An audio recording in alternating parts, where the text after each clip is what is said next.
Donc, avec ces sanctions, tout ça et consort, mais ils ont étranglé le pays. Donc, la Russie a fait de son mieux, mais on ne peut pas prendre tout un pays en charge.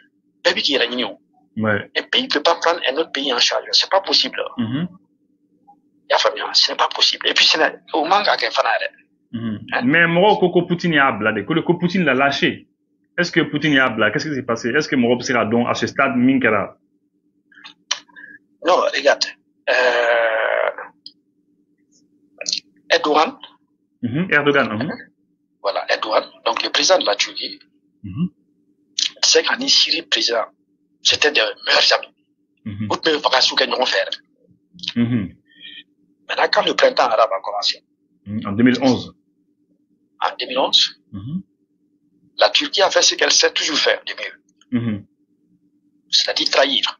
Lâcher ses alliés. Voilà. Comme il a fait avec Kadhafi. Donc, il a été le premier à demander la tête de Bachar.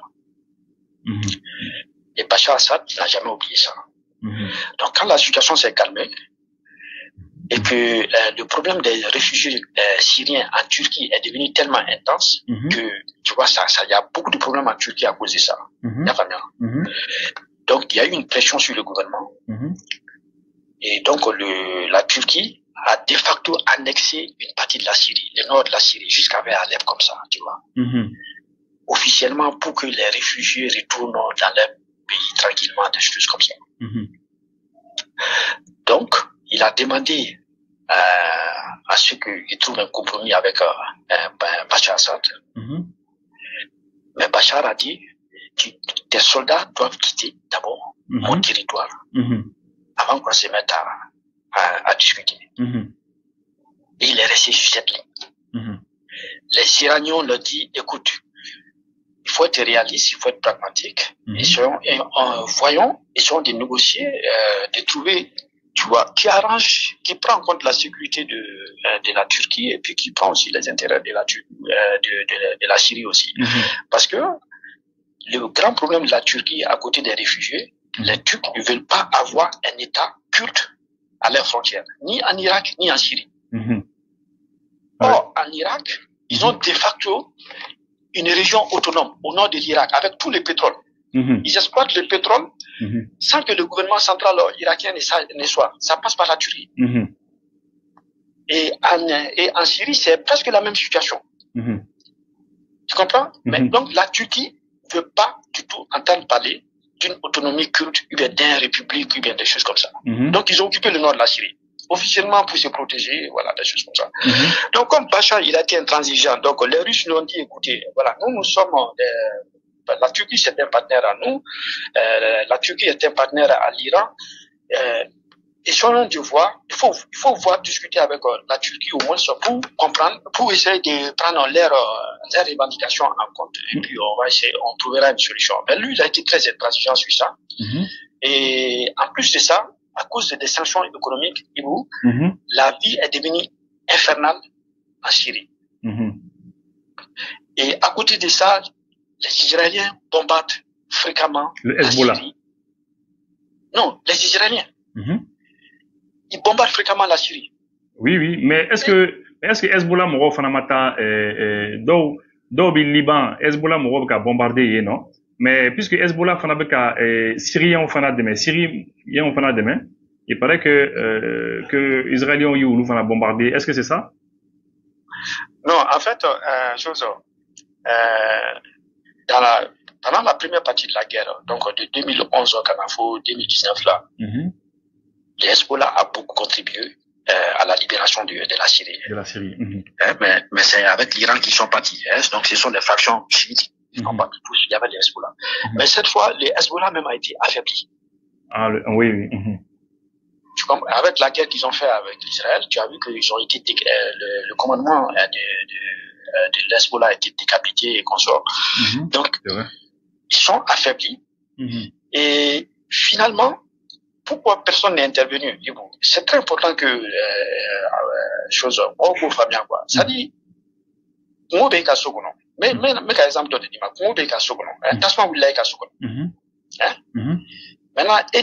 maintenant, banme ka tasma fra c'est-à-dire aw tɛ ka ji ta ka taa bɔ tasuma kan a tɛ ka solution ɲini quoi est-ce que ne bɛ se ka bɔ kɛnɛma ko n bɛ se ka na i dɛmɛ ah non non faut aw yɛrɛ ka commencer ka tasuma fagali daminɛ a ka so kɔnɔna na fɔlɔ et puis bon o kɔnɔna na anw fana bɛ se ka gɛrɛ bon o de kɛla donc mɔgɔ min b'a fɔ ko Poutine ou bien ko Iran ye Syrie bila lâché c'est pas ça d'abord Bachar Assad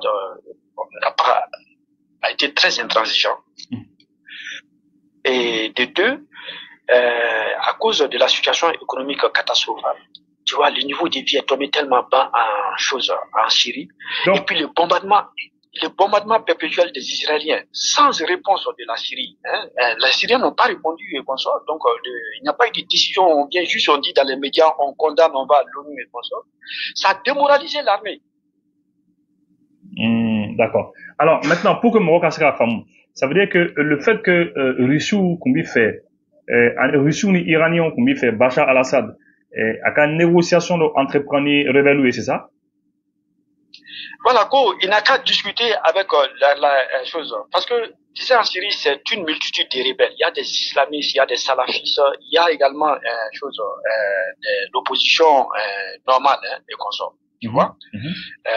Mais on a demandé à la Syrie à Bachar de s'asseoir avec les gens et puis essayer de trouver une solution pour toute la Syrie. Et là, Amason quoi. Donc finalement, il a louvoyé. Ça dit, voilà, bon, à Mandigné, bon, maintenant, quoi. Et entre-temps, la corruption était devenue stratosphérique en Syrie. Il y avait la corruption avant, mais c'est devenu pire. Le peuple subit, les militaires meurent, la vie est devenue très dure. Donc, quand les combats ont commencé, les militaires, ils ne se sont pas battus, ils se sont repliés. Ça ne se rappelle pas chez nous, repli stratégique. C'est la même chose. Ouais, c'est la suite, d'accord. Ils n'ont pas, parce que, quand je suis, en tant que soldat, je meurs pour une cause. Mais s'il n'y a pas de cause, pourquoi je dois mourir? Ça, c'est au Voilà. Et les soldats, ils ne savent pas pour quelle cause ils doivent mourir. Ils doivent se battre. Parce que rien ne change de toute façon. Bien. Voilà, donc c'est ce qui est arrivé. Et donc, ceux qui garantissaient les accords d'Astana, donc la Russie, la Turquie et puis l'Iran, c'était eux les garantisseurs de la sécurité en Syrie. Donc, la Turquie s'occupait des rebelles et puis des terroristes et consorts là, et puis la Russie et puis l'Iran, et ils géraient les choses en Bachar al-Assad. Donc, ils ont tout fait pour que, bon, il y a quand même des discussions et consorts, mais bon, ça n'a pas beaucoup marché. Et puis, ben, finalement, donc, même quand il y a eu une reprise des armes. Ça, c'est la Turquie qui a commencé par contre. La Turquie, l'Ukraine et Israël et les États-Unis. Donc, au long des offensives menacées. Mais pour être très honnête avec toi, l'offensive, c'était juste pour s'arrêter aux alentours d'Alep. C'était pour forcer Bachar Assad à venir à la table de négociation. Mais personne ne contrôle toute une mosaïque de gens qui se battent chacun pour ses intérêts. Donc la situation a échappé à tout le monde. Mais avant ça, le grand frère américain, il avait fait son travail, ce qu'il fait toujours, et il avait déjà fait ça en Irak, ça marche toujours. Donc américain est manqué exactement. Non, ils ont corrompu juste la chaîne de commandement. Wari. Pendant la guerre d'Irak, c'est ce qu'ils ont fait. Ils viennent, on paye les généraux, les officiers, constants. Donc, tu regardes ailleurs.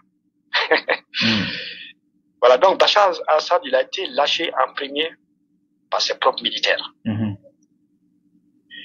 Même si tu as l'armée la plus puissante du monde, si tu veux venir aider un pays dont un régime qui n'a plus le soutien populaire ou le soutien de ses forces armées, c'est une peine perdue. C'est vrai que mon retour avec Orefobi, que Bachar al-Assad, parce que tout à l'heure, Nere Dosro, allez fana Dombrado fana Yémen, c'est ce qu'ils ont dit, comment quel est l'effort que Bachar il n'avait plus que soutien pour la population sur la sous. Donc voilà. À Bini c'était devenu évident quoi. C'est une évolution naturelle. D'accord. D'accord. Voilà. Donc, bon. Si les Iraniens ou les Russes voulaient intervenir comme ça, ils allaient aller vivre les mêmes problèmes que les Américains ont eu en Afghanistan.